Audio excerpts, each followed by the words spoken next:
Stephen Leto, can see you. Nisana. Us in the team that has now commonly been referred to as the People's Loyal Opposition. So my colleagues are fully behind this statement.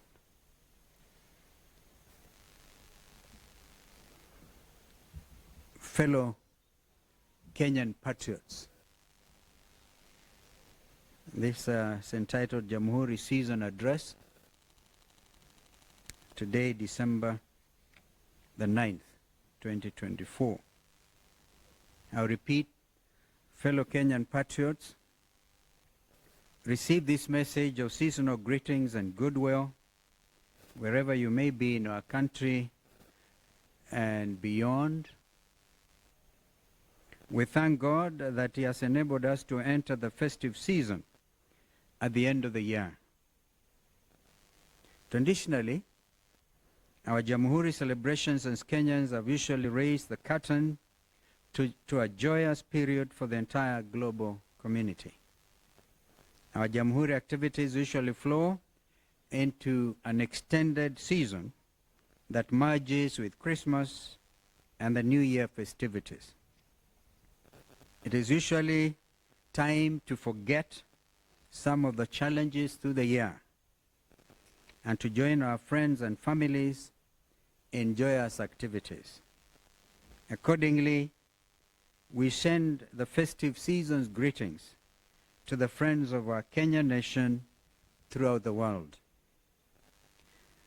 And at this juncture, congratulate the people of Ghana for a tremendous show of democratic achievement. For President Mahama and the team, we congratulate you and we wish you well together with the great people of Ghana. Nonetheless, we remain conscious of the hard times facing a majority of Kenyans, both as individuals and families this year. It has been a very difficult season marked by huge unemployment, heavy taxation, confusion in healthcare, lack of direction in education because of the unclear direction in the rush implementation of the CBC education, oppressive university education funding, insecurity, impunity, state opulence, and a rigid government that does not listen to anybody. Still, let us not give up on the joy that has traditionally come with the Jamhuri and Christmas season.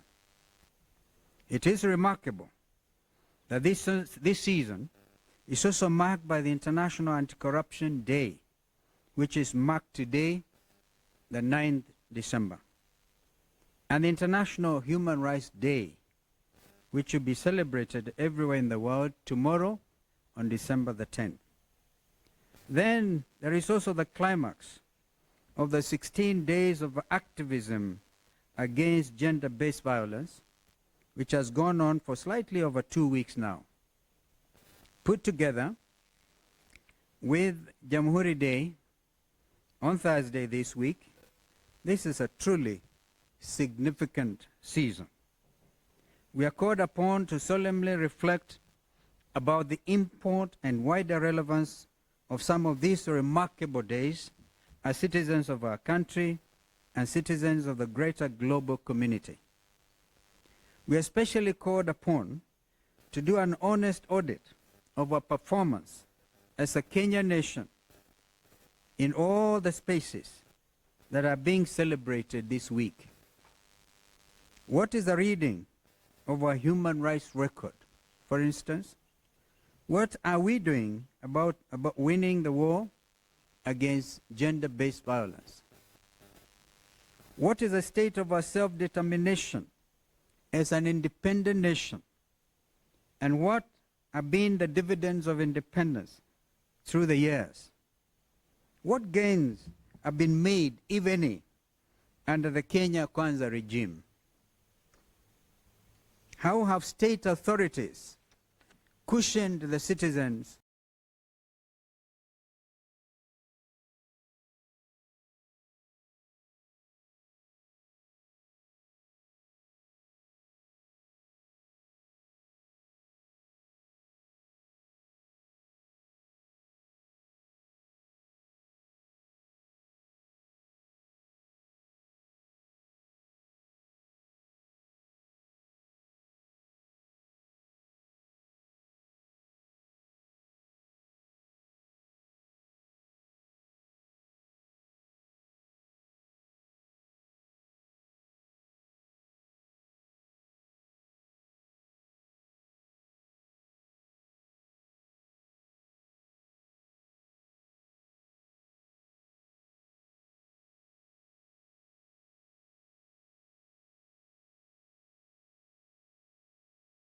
yoke of oppression and colonialism?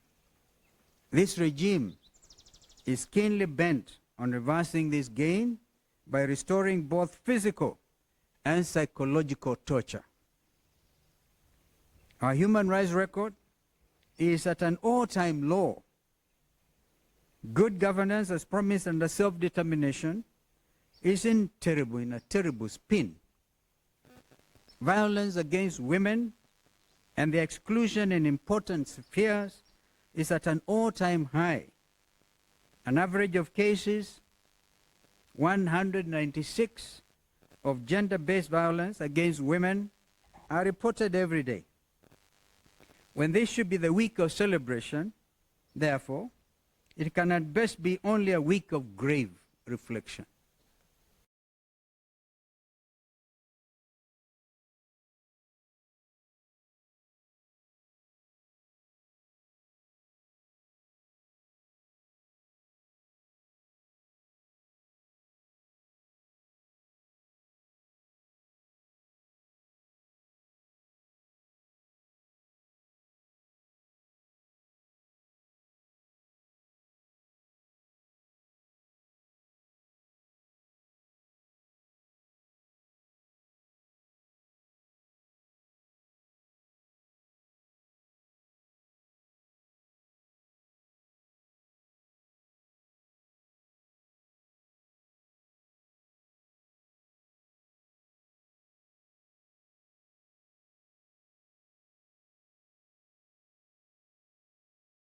Beaten by Mother Nature.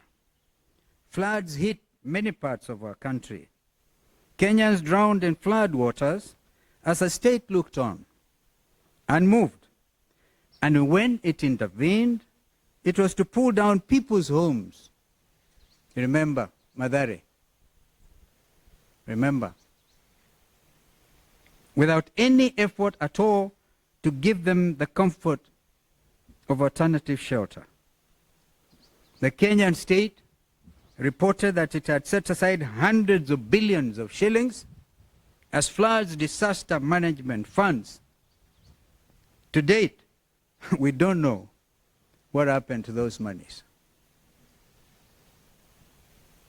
Images of marooned families in the middle of heavy downpours and floods still haunted the conscience of men and women of goodwill. Forced demolitions still continue even today, under one pretext or the other. The objective is to grab public under the amorphous, so-called, I quote unquote, affordable housing project.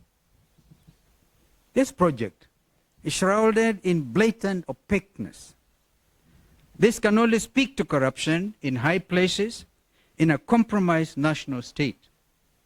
Unfortunately, when Kenyans ask questions about this opaque project, they're accused of being unpatriotic, tribal, hostile to the government, and idle.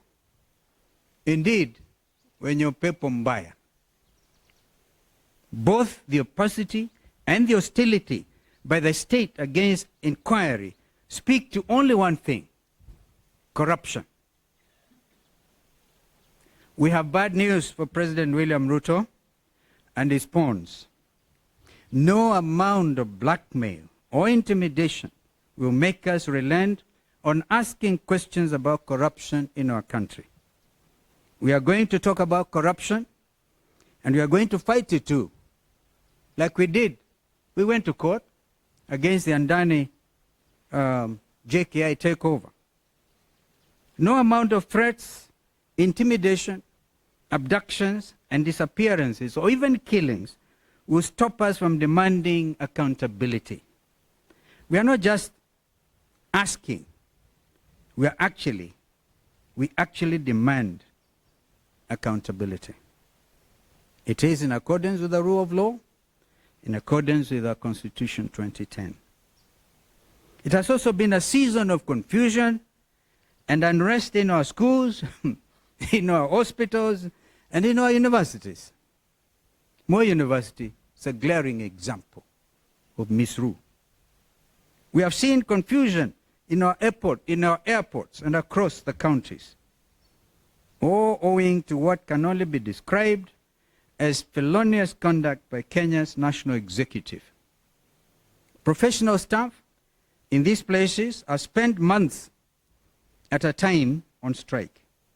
The government has failed to honor legitimate collective bargaining agreements with teachers, with university lecturers, with doctors and other health workers, as well as with university staff.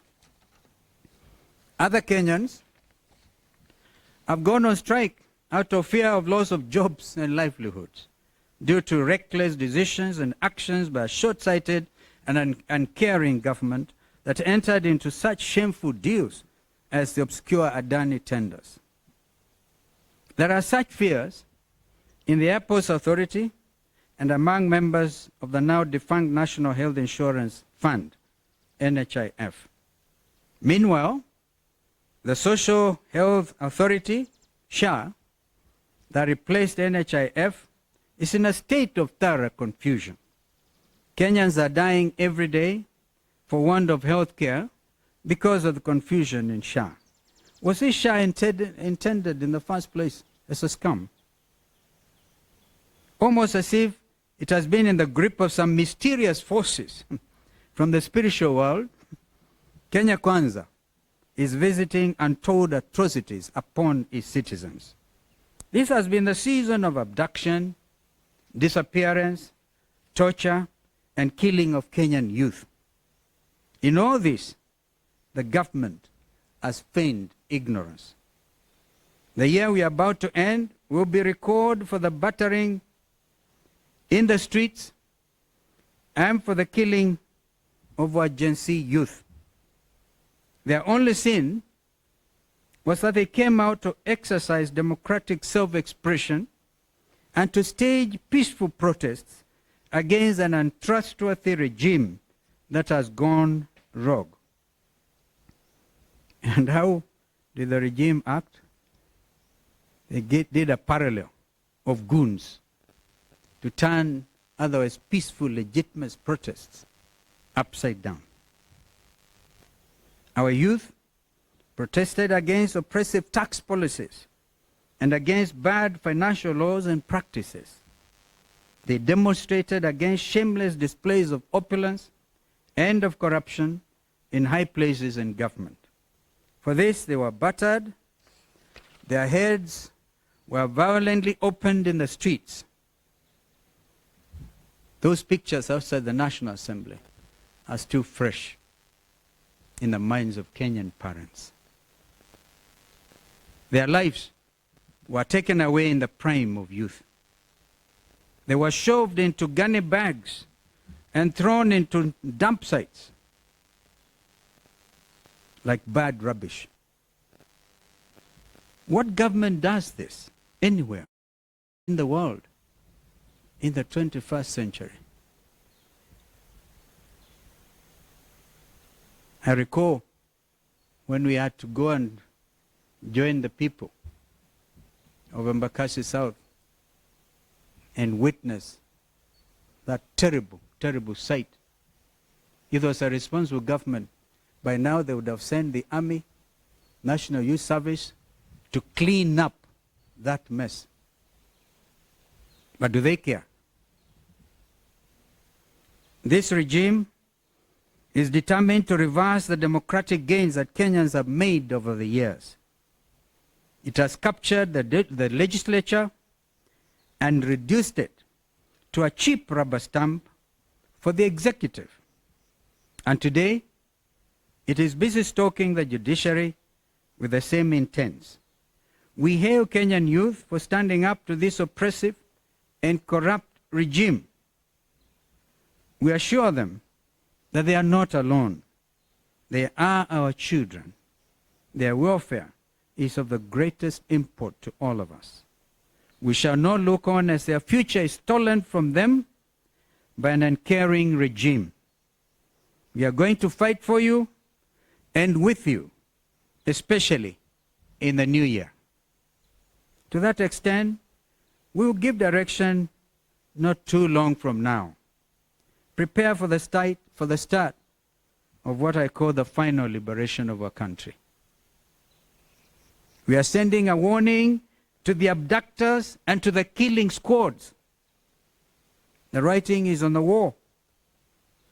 Your days are truly numbered. We intend, including court advisory, to send our officers to Haiti. This kind of impunity is hugely reprehensible. We cannot allow our country to become a rogue state,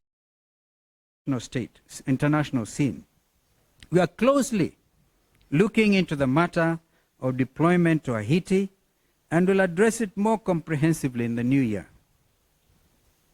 Closely related to this is the fact that under Kenya Kwanza, our country is now gaining the dubious distinction and outrage of abducting foreign nationals on our soil and deporting them leaves the stage. Fellow Kenyans, these are only a few many concerns in our country today. In a few days' time, they will paint a rosy picture of non-existent achievements over the past 2 years. As this regime has now distinguished itself as an edifice of dry-eyed lies, we urge you to ignore them with the contempt they deserve, knowing well that liberation is never too far. Our day as Kenyans is coming. Otherwise, we wish you a peaceful and reflective festive season. May God bless you. May God bless our country, Kenya. Amen. Yes, sir. And I want to really be, if you notice the tone of my presentation, it really does not call for a lot of questions. I want you to digest. I want you to digest what I've just said. Please don't dilute it with your questions. Some of those questions have been addressed. But let me hear you, sir. Yes, sir.